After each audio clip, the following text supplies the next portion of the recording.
Hi hello friend, Leo మనవి ఇంకో స్టోరీతో వచ్చాను. ఆ స్టోరీ ఏంటంటే ఒక ఒక ఊర్లో ఒక రాజు ఉండేవాడు. ఆ రా ఆ ప్రజల్ని అందరినీ బాగా చూసుకునేవాడు. కాకపోతే ముగ్గురు మంత్రులు ఉంటే ముగ్గురు మంత్రుల్లో చాలా నమ్మకస్తులుగా ఉండేవాళ్ళు. కానీ ఒక ఒక మంత్రి మీద డౌట్ వచ్చింది. డౌట్ రావడంతో ఏదైనా డబ్బుల విషయంలో తారుమారు చేస్తున్నాడేమో అని డౌట్ వచ్చింది.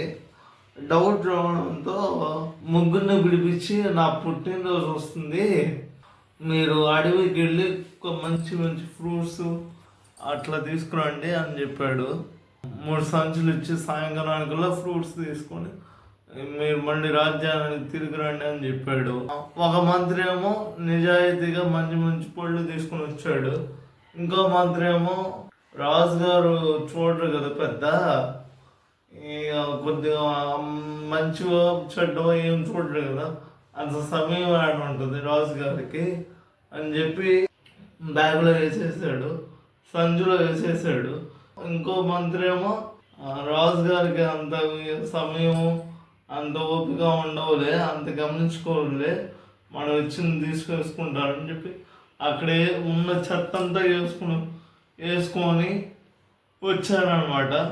తర్వాత ఈ రాజుగారు ఆ 3 సంచులు చూడకుండా వీళ్ళని జైల్లో వేసేయండి, జైల్లో వేసిన తర్వాత వీళ్ళకి ఏం పెట్టబాకండి అని చెప్పాడు. దాంట్లో ఒక మంత్రి ఏమో మంచి ఫ్రూట్స్ తెచ్చుకున్నాడు కాబట్టి ఒక నెల రోజులు జైల్లో వేయమన్నాడు ముగ్గురిని.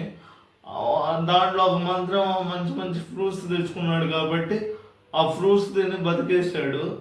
ఇంకో మంత్రి ఏమో ఈ ఆకలి అంత చెత్త కదా తెచ్చుకున్నది, వేస్టేజే కదా, ఆ చెత్త ఆ పాడైపోయిన ఫ్రూట్స్ తిన్నాక అతను చనిపోయాడు.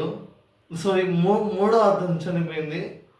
ఇంకో అతను ఏమైందంటే ఆరోగ్యం బాగాక, ఇంకో అతను దీన్ని బట్టి ఏమర్థమైందంటే ఏదైనా కష్టపడితేనే వస్తుంది, ఈజీగా రాదు. ఆ ముగ్గురులో ఒక అతను నిజాయితీపరుడు, ఇంకో అతను కొద్దిగా కేర్లెస్నెస్, ఇంకో అతను సోమర్తనం.